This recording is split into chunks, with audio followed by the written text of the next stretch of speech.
সম্পর্ক কিংবা আমার ফ্যামিলি সেটা একান্তই আমার পার্সোনাল বিষয়, সেটা আমার কাজের সাথে রিলেটেড না। সো মিডিয়া হচ্ছে আমার কাজের জায়গা, সেখানে আমার ব্যক্তিগত কিছু আমি কখনো ইনভলভ করতে চাই না। তোমার সবচেয়ে সুন্দর অংশ কি? মেবি হাসি, টোল।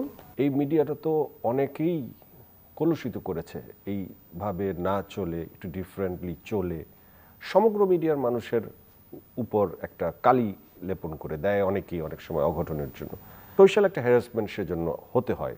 তো মিডিয়াতে কাজ করার জন্য পরিবারের কাছে, সমাজের কাছে স্বীকৃতিটা কিভাবে পাও? আমাকে যারা দেখে কিংবা আমার কাজ যারা দেখে, আমার যারা পরিচিত মানুষ কিংবা যারা আমাকে পছন্দ করে, তারা কখনো বলে না আপু আপনার এই জিনিসটা আমার খারাপ লেগেছে।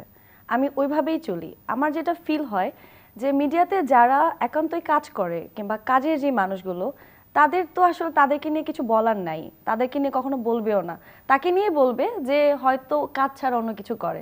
এটা শুধুমাত্র মিডিয়া না, সেটা আমাদের ব্যক্তিগত জীবন যদি চিন্তা করি কিংবা সেটা আমার পড়াশোনা হোক, যেখানেই হই না কেন, সেখানে যদি আমি খারাপ কিছু করি সেখানে আর 10 জন মানুষ খারাপ বলবেই। সো মিডিয়াটা মানুষ বলে একজনের জন্য 10 জনের উদাহরণটা দেয়। এটা মানুষের একটা অভ্যাস যে একজন এটা হয়েছে দেখে আরো 10 জনকে নিয়ে আমি বলছি। এটা কখনো আমি বলবো না যে যার যেটা ভালো সে সেটাই পাবে, আর যে যেটা খারাপ সে সেটাই পাবে। তোমার বিপরীতে যে নায়করা অভিনয় করেছে তার ভিতরে সবচেয়ে ভালো লেগেছে কাকে? সবাইকেই ভালো লাগে, আমি কাউকে আলাদা করতে পারবো না। অপূর্ব, নিশো, এই দুজনের ভেতর কার অভিনয় তোমাকে বেশি টানে? অভিনয় তো সবাই ভালো তার তার জায়গা থেকে। তোমাকে একটু বেশি টানে কে? আমি এটা কখনো চিন্তা করি না কার অভিনয় আমাকে টানতেছে, কারণ আমি যখন অ্যাক্টিং এ থাকি, যখন একটা স্ক্রিপ্টে থাকি, আমার তখন মনে হয় যাচ্ছে এটা ঠিক মতো হচ্ছে কিনা, অভিনয় ওইটা করতে হলে করতে হবে। কি প্রেমে পড়ে যাও কখনো? অত্যন্ত ঘনিষ্ঠ দৃশ্য, প্রেমের নাটক? না না? না, আমি যখন কেন না? সিনে থাকি তখন ওই সিনের জন্য যতটুকু প্রেম প্রয়োজন। এই এত নিয়ন্ত্রণ, এত কিছু নিয়ন্ত্রণ কিভাবে করো? এটা হয়তো আমি ফ্যামিলিগতভাবে এইভাবে শিক্ষা শিক্ষা পেয়েছি, এই জন্য হয়তো আজকে এই জায়গায় এইভাবে আছি। এ পর্যন্ত করা সবচেয়ে ভালো লাগার নাটক কোনটি? সব নাটক তো আমি নিজেই করি, সো আমার প্রত্যেকটা নাটকই আমার খুব কষ্ট করে করা, আমার যত্নে করা, এবং আমার ক্যারিয়ারটা খুব ছোট। সো ছোট্ট একটা ক্যারিয়ারে আমি এখনো বাছাই করতে পারবো না যে এটাই সব থেকে ভালো, কোনো এটাই সব প্রিয় থেকে ডিরেক্টর?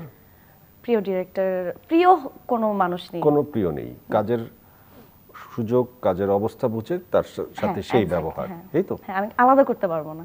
ওকে, তোমার প্রিয় বিদেশি নায়ককে? ওই যে বললাম না, আমাদের দেশীয় প্রিয়ই ওভাবে নাই, বাংলা।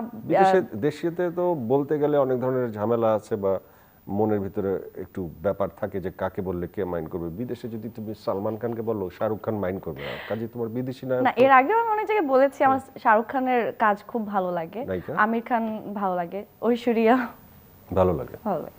তোমার সাথে কোন বলিউডের নায়িকার চেহারার মিল আছে? সেটা আমাকে বলে না কেউ কখনো। তোমার সবচেয়ে সুন্দর অংশ কি? মেবি হাসি, টোল।